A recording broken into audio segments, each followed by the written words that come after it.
বিসমিল্লাহির রহমানির রহিম। সুপ্রিয় বন্ধুরা, দেখেন আমি গুলিস্তান থেকে রওনা করছি কিন্তু বাইকে।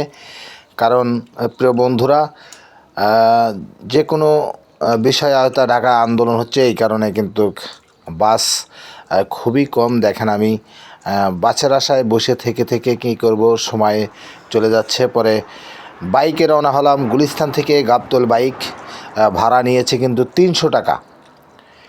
এটা কিন্তু খুবই একটা দুঃখজনক ব্যাপার। আমি 300 টাকা বাইকে ভাড়া দিয়ে আমি গাবতলী আসলাম প্রিয় বন্ধুরা, কিন্তু তারপরেও আমার নিজের কাছেই খারাপ লাগছে। প্রায় 40 থেকে 45 মিনিট সময় লাগছে গুলিস্তান থেকে গাবতলী বাইকে আসতে। প্রিয় বন্ধুরা, নিজের মনের কাছে আসলে খুবই কষ্ট পেয়েছি বা খারাপ লাগছে। এটা হচ্ছে আপনার মিরপুর যে মেট্রো রেলের স্টেশন, সেই মেট্রো রেলের স্টেশন আমি আপনাদেরকে দেখাচ্ছি। প্রিয় বন্ধুরা, আসলাম, আসলেও মনের কাছ থেকে অনেক কষ্টই লাগছে। দেখেন জাম, প্রচুর জাম, এমন এমন জাম এক এক জায়গা যে নিজেকে আসলে খুব কি বলবো, বলার ভাষা আসলে হারিয়ে ফেলেছি। তারপরে ওইভাবেই যদিও আসলাম অনেক কষ্ট করে। বাস নাই বললেই চলে, কারণ এই যানজটের কারণে। বা মোড়ে মোড়ে দেখলাম যে আন্দোলন হচ্ছে, কিসের আন্দোলন সঠিক বলতে পারবো না। এই কারণে বাস কিন্তু আমি পাই নাই। পরে কি করব, চলে আসলাম বাইকে। তো বাইকে ভাড়াটা একটু বেশি নিলে পরেও চলে আসলাম, তাছাড়া তো আসলে উপায় ছিল না। প্রিয় বন্ধুরা, দেখেন লোকজনের সংখ্যাও কিন্তু খুবই কম।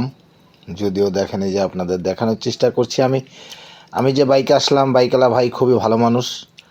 কিন্তু ও কি বলবো, উনি একা শুধু বেশি নেয় নেই টাকা, সবাই এরকমই চাইছে।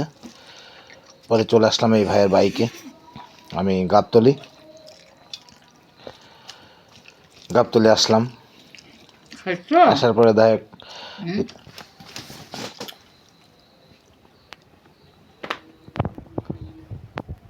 এখানে আসার পরে একটু চা নাস্তা করলাম।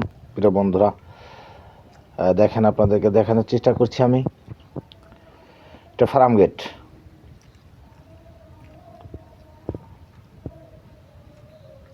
আসলেও বন্ধুরা কি বলবো, দেখেন চলে আসলাম। শত কষ্টের মাঝেও আমি গাবতলী পৌঁছালাম, কারণ আমার কাছে অনেক খারাপ লাগছে যে বাস না পেয়ে মোটরসাইকেল এলাম, 300 টাকা ভাড়া নিল।